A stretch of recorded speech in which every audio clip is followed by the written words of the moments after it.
Being in the spotlight at a young age comes with some very unique challenges. Some people rise to the occasion, and some people crumble from the pressure. Although Mike Tyson had some amazing victories, winning 50 of the 58 fights in his career, he also suffered some major losses too, from lawsuits to bankruptcy and lots of misadventures in between. Stay tuned until the end to see how much Mike Tyson had to pay for biting his opponent's ear in a fight. Now, this is how Mike Tyson spends his millions.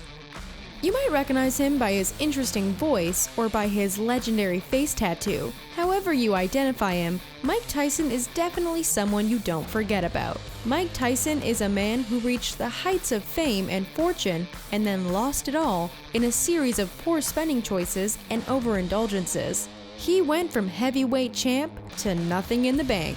On November 22, 1986, Mike Tyson, 20 years old and brand new to the scene, hit a veteran world champion with a punch so destructive that his 32-year-old opponent went down 3 times from the blow. A blow that was not unlike the blow to Tyson when he had to file for bankruptcy in 2003, with reportedly $23 million in debt.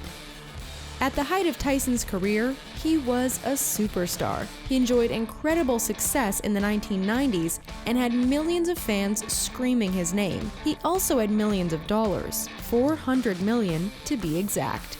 Tyson famously bought a brand new Ferrari, and since he had no idea how to drive it, immediately drove it through a convenience store window. Luckily, no one was hurt, but Tyson was arrested briefly in connection with the accident.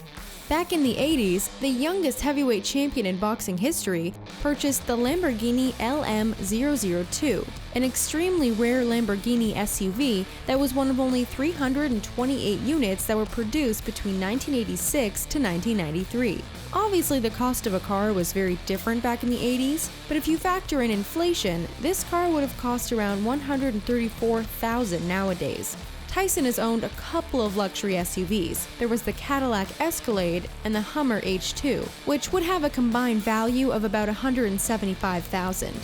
Tyson also splurged for the 420 horsepower Bentley Continental SC that came equipped with a phone, lamb's wool rugs, and a removable glass roof, and it only set him back $500,000. Overall, Tyson blew about $4.5 million on cars alone. To top it all off, he also owned a 1995 Rolls-Royce, a Range Rover, and a Mercedes-Benz 500. Well, cars alone didn't put Iron Mike in the red. He also splurged on enormous properties complete with ridiculous amenities all up to his very specific standards. In 1996, Mike Tyson purchased a giant estate in Connecticut. A year and a half later, Tyson's Connecticut compound was placed on the market with an asking price of $22 million, miles above what he paid for it. At the time, the 56,000 square foot, 20-bedroom mansion set him back $3 million, but apparently Tyson thought he could get $19 million above what he paid, due to the notoriety of a sports legend having lived there. Some other features of the sprawling property came complete with a heated driveway, 24 full bathrooms, 14 half baths, a 4-story indoor glass elevator, and an artificial lake in the backyard. The house was being offered furnished. That means for your money, you'd also be getting the indoor disco that Tyson had put in, with a built-in smoke machine and something called a computerized DJ booth.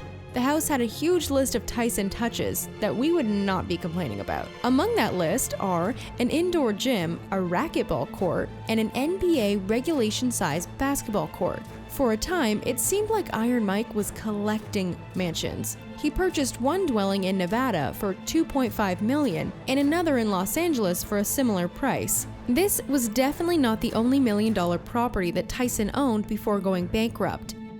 He had his 30th birthday party at the Connecticut mansion, and the guest list was certainly star-studded. Although the details of this event are shady and hard to come by, the price tag of the event was certainly a headline. If you're wondering how you can be worth $400 million and squander it before the age of 40, spending $400,000 on your birthday party is definitely on the list. Little is known about the elusive B-Day bash. However, a few names from the star-studded guest list were leaked. According to rumor, there were 700 guests in attendance, including the current president of the United States, Donald Trump, who at the time was just a rich socialite before he decided to leap into the world of politics. And to guarantee the safety of high-profile guests like Trump, Tyson hired 12 off-duty police officers from the Farmington City Police Department.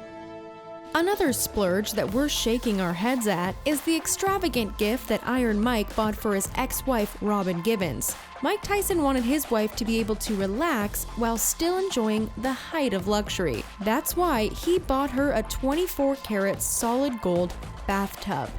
Like, where does someone even buy a gold bathtub? Does it have to be custom made, or is there a special celebrity Bed Bath & Beyond store that us mere mortals aren't privy to? How heavy would that tub be? Because gold is extremely dense and much heavier than the porcelain used for the average tub. And finally, a question that we can thankfully answer: how much does a lavish amenity like this cost, you ask? The infamous bathtub that the infamous boxer bought for his wife cost a whopping $2.2 million.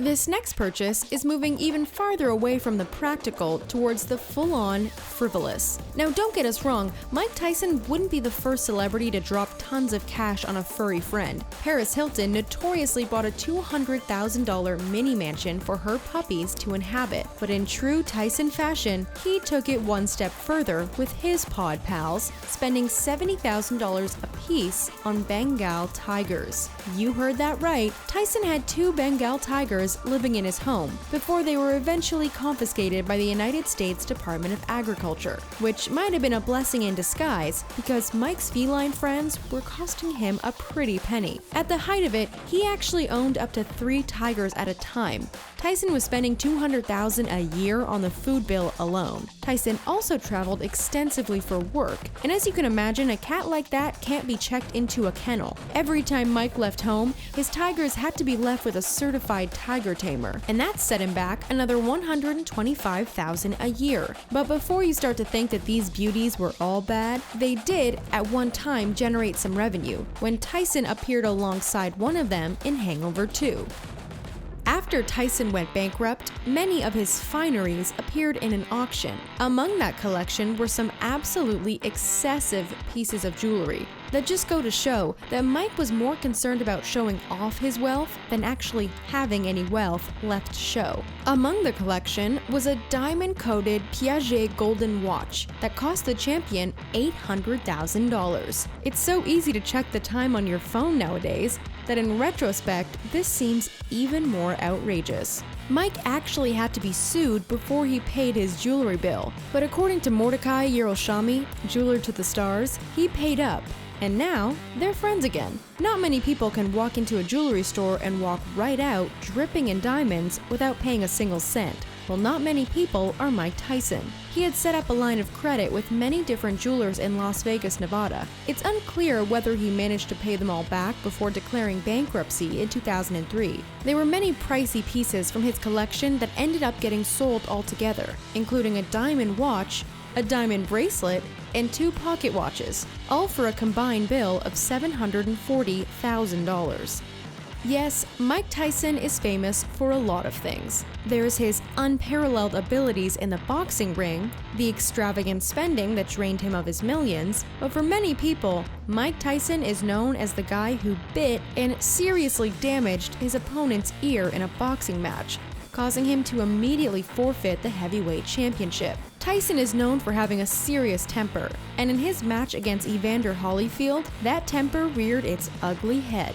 The act left the referee, Mills Lane, with no choice. Tyson was disqualified after the 3rd round of the heavyweight title fight at the MGM Grand Garden for biting into Holyfield's right ear, ignoring a warning, and then biting into his left ear. Tyson claimed to be reacting to some unlawful headbutting by Evander, who claimed that it was Tyson who brought the headbutts on himself by bowing his head to avoid a scary-looking punch. Holyfield wanted someone to pay for what happened to him, so the state of Nevada got involved, docking Tyson 10% of the pay he was owed for the fight, meaning his temper cost him $3 million that night. This incident, along with all of Tyson's extravagant spending and poor life choices, could teach us all a thing or two about what not to do with our own money. That's all for how Mike Tyson spends his millions. Think you would have made better use of his millions? Let us know in the comments below. Be sure to like this video and subscribe to this channel to become a part of our notification squad. Thanks for watching The Richest, and we'll see you next time.